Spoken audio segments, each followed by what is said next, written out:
We have breaking news. ABC News and George Stephanopoulos have reached a settlement with President-elect Trump in his defamation lawsuit. The network agrees to pay $15 million as a charitable contribution to Trump's presidential library.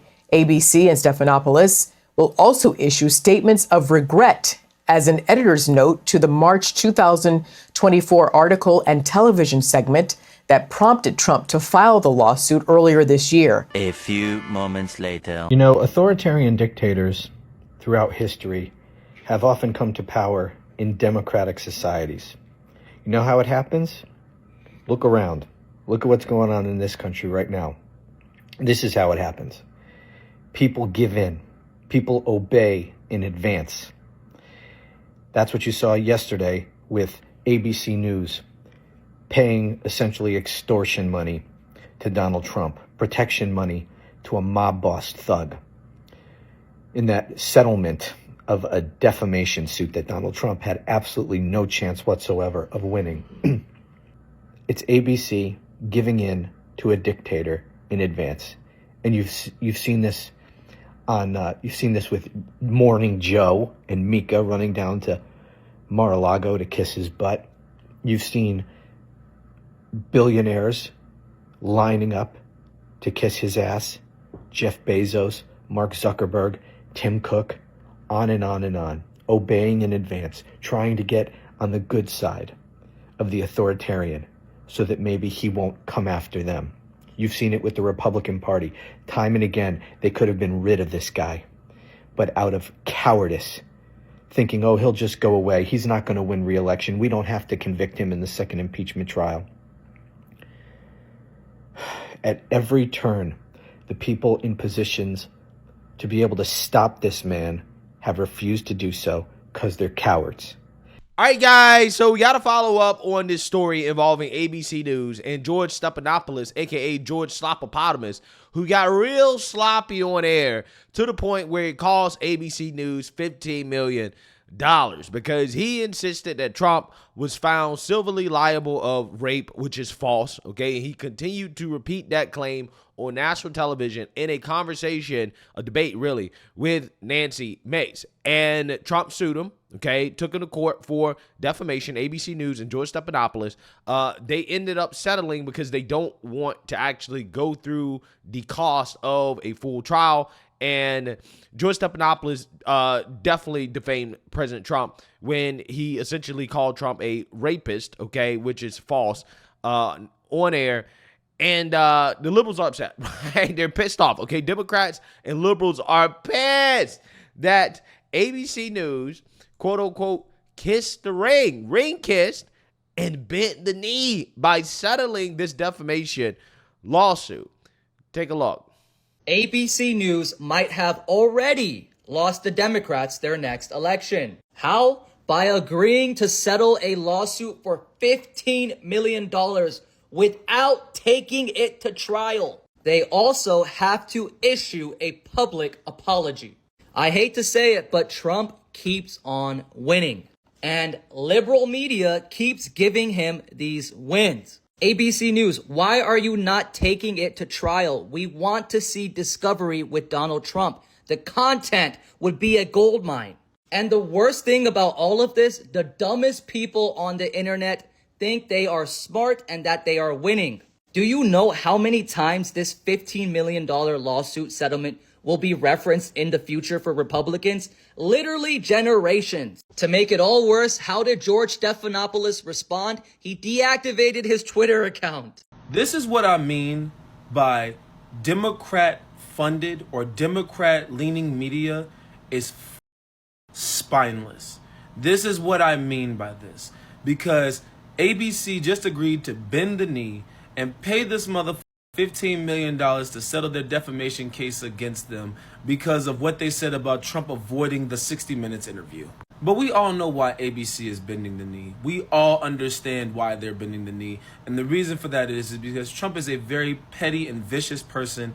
And since he holds on to grudges, and he vowed to go after political opponents and is putting a lot of his sycophantic, weirdo-ass supporters in high positions of power in order to do so, who the fuck is to say that news and TV stations are off the table in this crusade. Democratically run media is so bad at just being able to stand on shit and staying 10 toes down. That's why they'll never be conservative media. That's why Democrats are going to end up becoming more conservative over these next, 4 to 10 years, with the Republicans and conservatives running, the House, the Senate, like pretty much everything. Like, this is going to happen more often because instead of Democrats trying to put funding into their pundits and building up a strong base of support for their constituents, they would much rather just turn over. And that's what we're going to see over these next 4 to 10 years. I guarantee you, Democrats are not going to fight back. They're just going to let it happen. So if you thought that there was going to be a strong Democratic presence during this administration, you were wrong. And this just goes to show it. Yeah, so you seen that, you heard that, okay? This is liberals admitting the quiet part out loud that, hey, ABC, they're supposed to be Democrat media. They're supposed to be on our side. They're not supposed to bend the knee to Trump. They're supposed to fight this lawsuit tooth and nail to the end, even if they end up losing hundreds of millions of dollars, which I believe they should have lost, right? I think that ABC actually kind of got away here a little bit because even though they have been humiliated by the fact that they have to apologize and admit they were wrong and pay $15 million and also $1 million in legal fees, I think that the punishment should have been a lot worse. I think that George Stephanopoulos should have been fired. And I think that ABC News should have paid at least $100 million for allowing this clown to air such defamatory claims in the way that he did. I mean, he repeatedly, and insistently called Trump a civilly liable rapist, right? This is what he did on air, which was false, right? False, in an effort to try to affect the outcome of the election. We all know why he was doing it, okay? So I don't think that Trump was hard enough on ABC News. Certainly. And what else, Brian, does this tell us about the president-elect's possible strategy for dealing with the media going forward? We know he's very litigious. One word comes to mind, the word emboldened.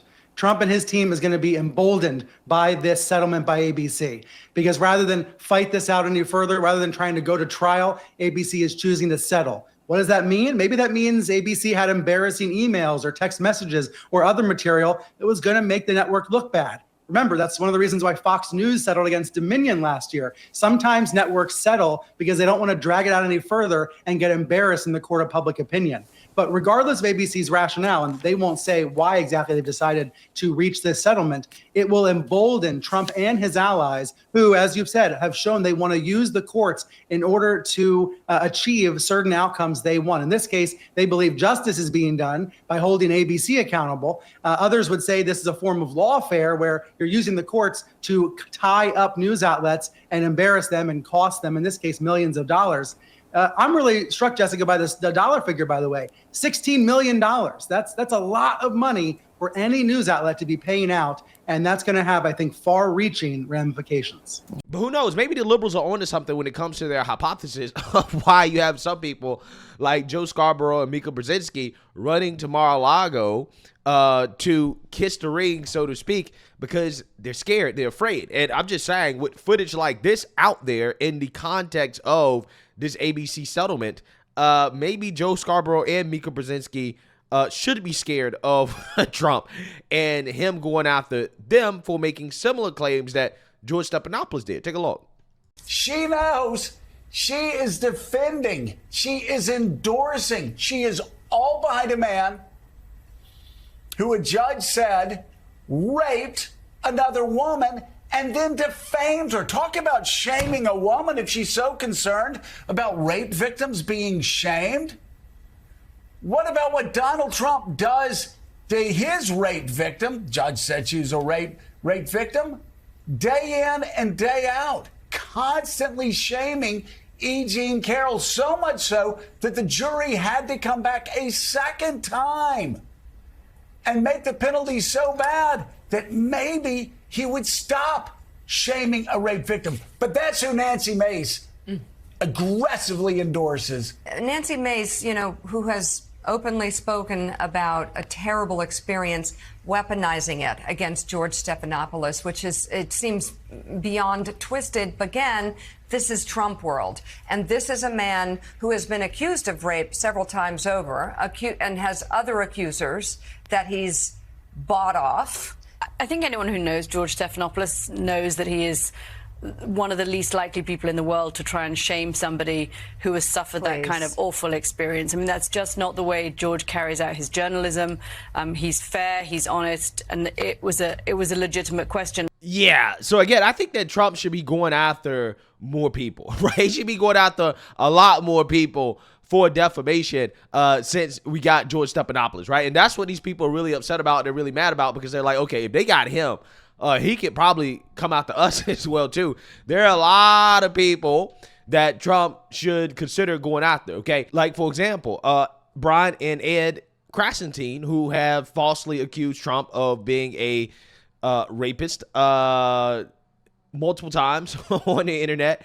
Okay, I'm just saying, there are a lot of individuals that should be afraid, okay? And again, this is why you have people upset. Like, for example, a Democrat lawyer, Mark E. Elias, he says, knee bent, ring kissed. Another legacy news outlet chooses obedience.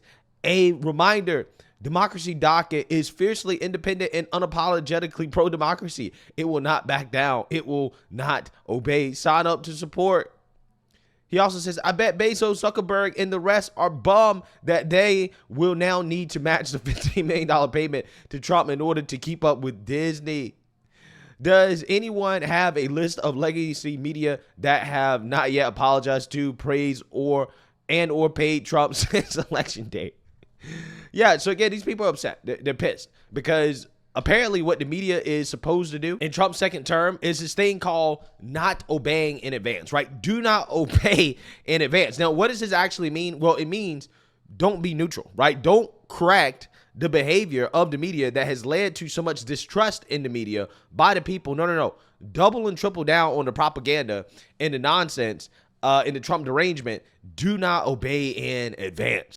Not just from journalists or that media space. What do you think it's actually going to take before the public starts taking this as serious as it should be? So I don't ever try to predict the future. I think we can't tell what voters in the public are going to do. But I think what's critical is that the public understands, why does the press exist? Why does the press exist in a free society? Why are we the only profession protected by the First Amendment? It's because the founders, for all their flaws, understood that you cannot have a democracy if you do not have an independent press that can hold power accountable. We exist to inform the public. We exist to serve as a check on power, to be a watchdog. And so when, in fact, an administration is attacking the press, they're attacking the public's right to know. They're attacking the public's right to actually understand the inner workings of government so we can choose, is this the government we want or not? So we have the ability to fight back against things that we don't agree with or that we think are anti-democratic. So I hope that the public will understand that there's a reason why authoritarians target the media, why they try to discredit the media, and why they threaten the media. They want to make us afraid to do our jobs. They want to make the public not believe what it is that we report when we expose the way that power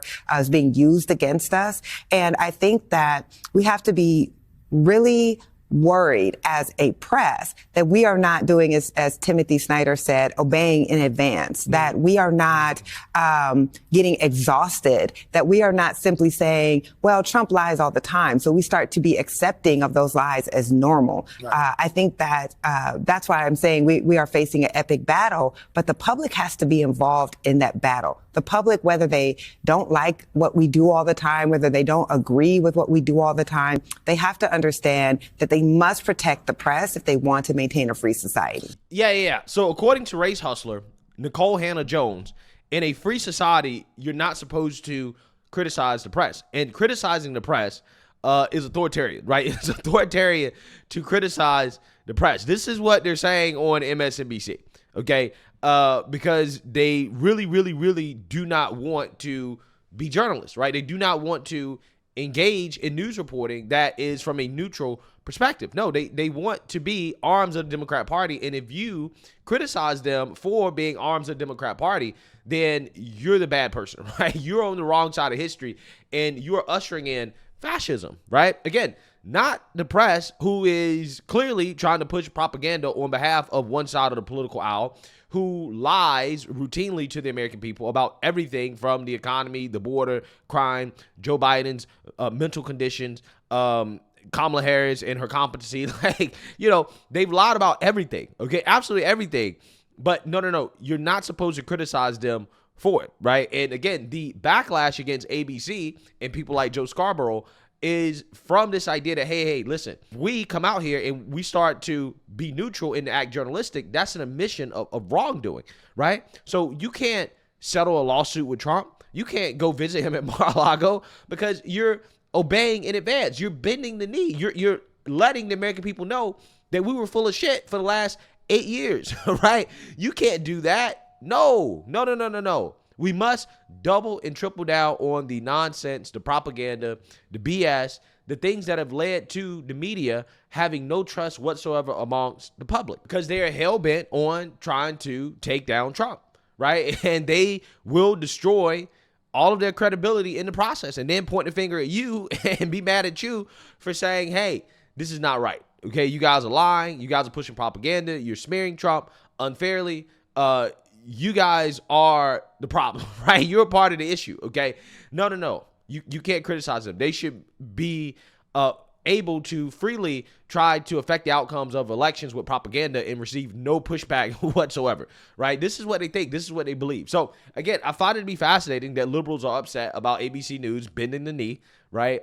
Because, again, the last thing they want to see is the liberal media admit that they're wrong or to give Trump any type of victory, okay, especially going into his next administration. So let me know what you guys think. Make sure you like, comment, and subscribe. Most importantly, share a Black conservative perspective. Peace.